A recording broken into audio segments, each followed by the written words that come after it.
بسم اللہ الرحمن الرحیم۔ معزز ناظرین، جیسا کہ آپ جانتے ہیں کہ آتش-e-گل چینل کے حوالے سے ہم کتابوں کے حوالے سے بات کرتے ہیں،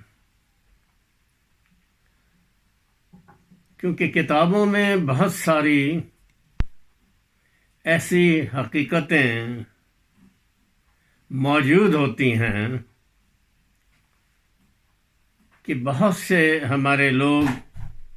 جو بک ریڈنگ کے حامی نہیں ہیں وہ ان کی نظروں سے گزر نہیں پاتی ہیں، اور اس کی وجہ سے بہت ساری افواہیں جو ہیں وہ جنم لیتی ہیں۔ تو ہماری خواہش یہی ہوتی ہے کہ اس چینل کے ذریعے ہم ان حقیقتوں کو سامنے لائیں تاکہ جو ہماری یوتھ ہے، جو ہماری نئی نسل ہے، اس کی آگہی جو ہے وہ حقیقت کے حوالے سے ہو۔ معزز ناظرین، آپ چونکہ جانتے ہیں کہ جو ہی جنوری 2023 کا مہینہ آیا ہے تو اس مہینے میں بے شمار دانشور شخصیتیں جو ہیں، جو علمی حوالے سے بھی اور سیاسی اور بیوروکریٹک حوالے سے بھی، جو شہرہ آفاق شخصیتیں ہیں، وہ اس دنیا سے رخصت ہو گئی ہیں۔ شاہ نظیم آبادی نے ایک شعر کہا تھا، اس میں انہوں نے فرمایا تھا کہ ڈھونڈو گے اگر ملکوں ملکوں، ملنے کے نہیں نایاب ہیں ہم۔ اسی طرح بیوروکریٹک سرکل میں ایک اہم شخصیت جو رخصت ہوئی ہیں وہ میجر مسعود شریف۔ میجر مسعود شریف نیول کمانڈر شریف خان کے صاحبزادے تھے، اور فوج میں میجر کی حیثیت سے انہوں نے بلوچستان میں جو انسرجنسی ہوئی تھی اس میں بھی کام کیا تھا، لیکن میڈیکل گراؤنڈ پہ وہ فوج سے ریٹائر ہو گئے تھے، لیکن وہ ایک بہت بڑی شخصیت تھے اس حوالے سے کہ جب جمہوریت 1988 میں جنرل ضیاء الحق کے طیارے کے حادثے میں ہلاک ہونے کے بعد بحال ہوئی، اس وقت جب محترمہ بے نظیر بھٹو پہلی بے نظیر بھٹو گورنمنٹ میں آئیں پرائم منسٹر کے طور پر، تو انہوں نے میجر مسعود شریف کو انٹیلیجنس بیورو میں جوائنٹ ڈائریکٹر جنرل پولیٹیکل کے طور پہ انہوں نے رکھا، اور اس حوالے سے انہوں نے ایک شہرہ آفاق آپریشن کیا جو سیاسی انٹیلیجنس کی تاریخ میں مڈ نائٹ جیکال کے نام سے جانا جاتا ہے۔ میجر مسعود شریف بھی اس دنیا سے جنوری کے مہینے میں ہی رخصت ہو گئے ہیں، ان اللہ و انا الیہ راجعون، لیکن کتابوں میں ان کی جو یادداشتیں ہیں وہ اپنی جگہ موجود ہیں۔ اس میں یہ بتاتا چلوں کہ مڈ نائٹ جیکال کے حوالے سے 2 آرمی آفیسرز کے بارے میں خاص طور پہ بات کی گئی ہے، جن میں بریگیڈیئر امتیاز احمد انتہائی اہمیت کے حامل تھے، اور وہ بے نظیر گورنمنٹ کو گرانے کے لیے خاص طور پر جو بے نظیر بھٹو کے 11 MNAs تھے ان پہ ورک کر رہے تھے کہ ان کی جو محترمہ کے ساتھ عقیدت ہے ان کے ضمیر کو خرید کے اس کو بدل دیا جائے اور اس طرح سے محترمہ بے نظیر بھٹو کی گورنمنٹ کے خلاف جو عدم اعتماد کی تحریک ہے اس کو کامیاب بنایا جائے۔ اس میں 2 کام ہوئے، ایک تو MQM عین وقت پہ محترمہ بے نظیر بھٹو کی گورنمنٹ سے علیحدہ ہو گئیں، اور دوسرے اکتوبر 1989 میں 1989 میں یہ جو عدم اعتماد کی تحریک ہے یہ قومی اسمبلی میں پیش کی گئی، لیکن چونکہ میجر مسعود شریف ملنے جیکال آپریشن کے کنڈکٹنگ آفیسر تھے، انہوں نے اس میں 12 کیسٹیں ریکارڈ کیں جس میں بریگیڈیئر امتیاز احمد اور ان کے ساتھی ملک نعیم جو وزیر اعلیٰ اس وقت پنجاب تھے جناب نواز شریف ان کو ریپریزنٹ کر رہے تھے، اس کے ساتھ ساتھ سینیٹر گل شیر جو فاٹا سے تھے اور جن کے بن لادن سے قریبی تعلقات تھے، تو وہ اس حوالے سے یہ آپریشن جو ہے میجر مسعود شریف نے کیا اور اس کی وجہ سے جو عدم اعتماد کی تحریک ہے وہ ناکام ہوئی۔ اس میں خاص طور پہ بہت سے دانشوروں نے فوج پر الزام لگایا کہ فوج، کیونکہ بریگیڈیئر امتیاز احمد اور ان کے ساتھ جو میجر صاحب تھے وہ ISI میں کام کرتے رہے ہیں، اس لیے یہ جو بیک گراؤنڈ ہے اس کا فوج کے حوالے سے تھا۔ تو یہاں میں یہ بتاتا چلوں کہ ہم یہاں پر 3 کتابوں کے حوالے سے بات کریں گے۔ ایک کتاب تو غدار کون منیر احمد نے لکھی ہے، اس میں الطاف حسین اور درمیان میں جناب نواز شریف اور محترمہ بے نظیر بھٹو۔ تو غدار کون ہے اس کے بارے میں تو بعد میں بات کریں گے ہم، تو لیکن اس کے ابتدائیے میں جو بات منیر احمد نے لکھی ہے وہ میں آپ کو تھوڑا سا پڑھ کے سنا دیتا ہوں تاکہ اس کے سیاق و سباق سے آپ کو سمجھ میں آ جائیں۔ منیر احمد لکھتے ہیں کہ 24 جولائی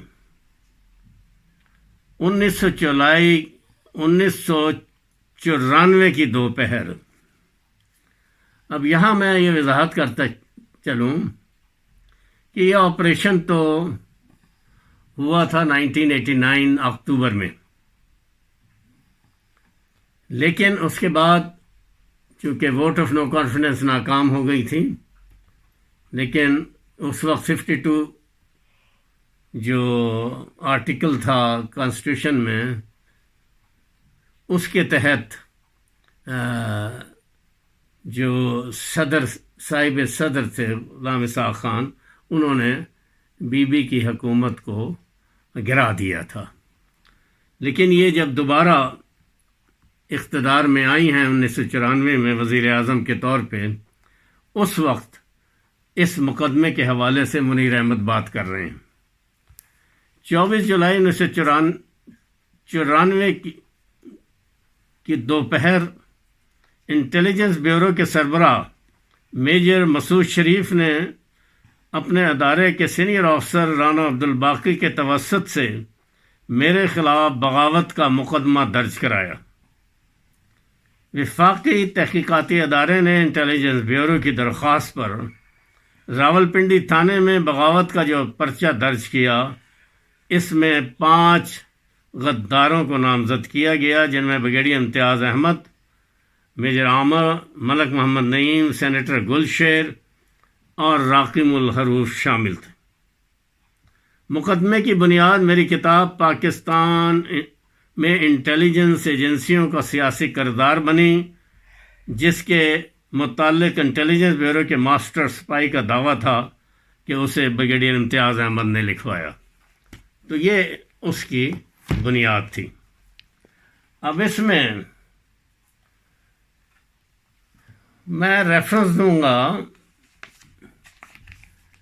بہت سی غلط فہمیوں کو دور کرنے کا، اس اکتوبر 1992 کے ایشو کا، جس میں جنرل اسلم بیگ کا انٹرویو جو ہے وہ اس وقت ملیحہ لودھی جو ایک انگریزی روزنامے کی ایڈیٹر تھیں، انہوں نے انٹرویو کیا۔ تو اس میں فرنٹ پیج پہ یہ سٹوری جو ہے، the night of the jackals, Pakistan's invisible government, اس حوالے سے صفحہ 37 پر انہوں نے جو اس میں کور سٹوری کے طور پہ no political activities were undertaken by the army, general retired Mirza Aslam Beg, former COS۔ تو اس انٹرویو میں انہوں نے بہت ہی کلیدی قسم کے سوالات کیے ملیحہ لودھی نے، اور ان سے انہوں نے پوچھا کہ brigadier Imtiaz once said that you had told him that you had saved his neck, but both of them have privately said they were acting on orders from the top brass, that is COAS۔ General صاحب نے جو جواب دیا وہ یہی تھا،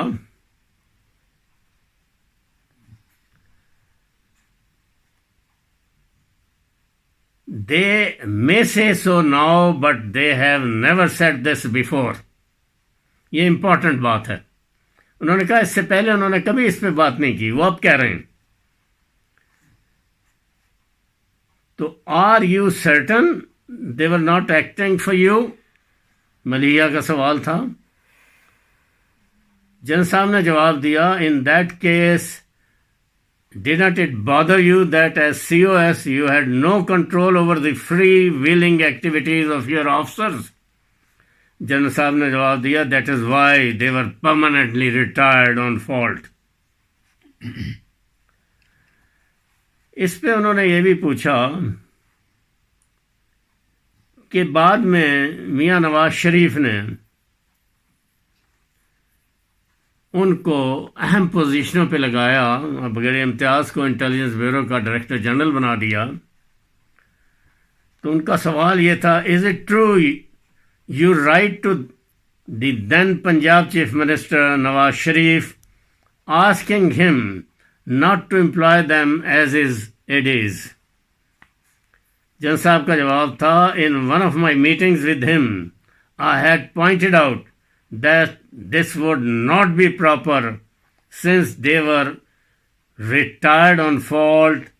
and a doubt has been raised about their discipline۔ تو یہ جو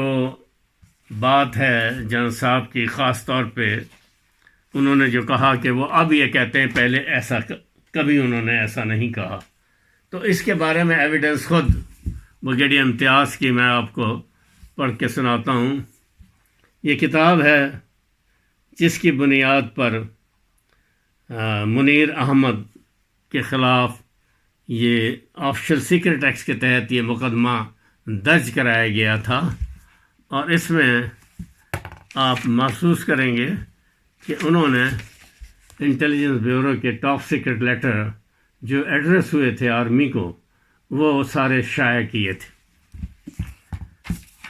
اور یہ شائع اس وقت ہوئے، اس میں آپ کو بتا دوں کہ اس کی صفحہ 229 میں جو ایک ٹیپ ہے مڈ نائٹ جیکال تھی، جو ترجمہ منیر احمد نے اس میں شائع کیا ہے، اس میں بریگیڈیئر امتیاز احمد کہتے ہیں، ہم سرکاری ملازم ہیں، سیاست دانوں کی ایک پوزیشن ہے، جبکہ ہماری کوئی پوزیشن نہیں ہے، ہم اپنی زندگیوں اور آگ کے ساتھ کھیل رہے ہیں، ہم جو کچھ کر رہے ہیں اس کی سزا موت ہے، اور یہ آپ اور میں جانتے ہیں۔ عارف عوان وغیرہ نے ہماری بات سنی اور ہمیں کریڈٹ دیا اور کہا کہ اس مقصد کے لیے آپ کا ساتھ دیں گے، لیکن اگر وہ چیف منسٹر پنجاب 1 یا 2 گھنٹے ٹھہر جاتے تو اس سے کیا فرق پڑتا؟ ملک نعیم نے جواب دیا، اس نے وزیر اعلیٰ کو بتایا تھا کہ اسے لاہور میں ایک ضروری کام ہے۔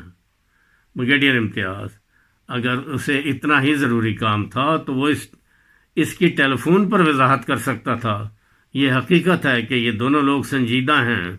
اور اگر عارف کے بعد کسی اور نے ہمارا ساتھ دیا تو وہ رشید بھٹی ہوگا۔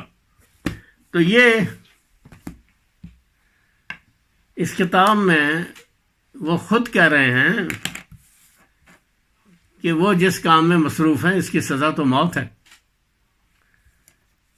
تو اس سے بھی اس وضاحت ہو جاتی ہے کہ جنرل اسلم بیگ نے بالکل درست اور سچی بات کی تھی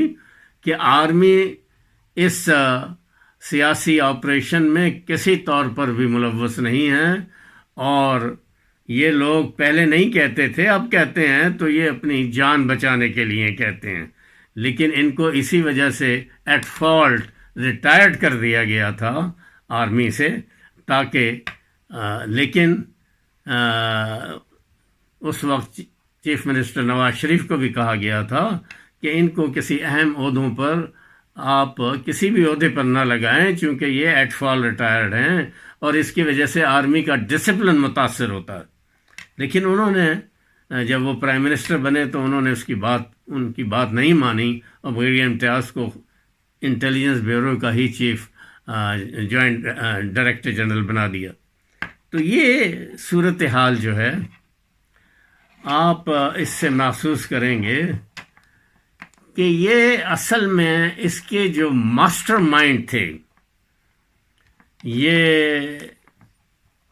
ایم این ایز کی وفاداریوں کو پیسے کے ذریعے تبدیل کرنے کی،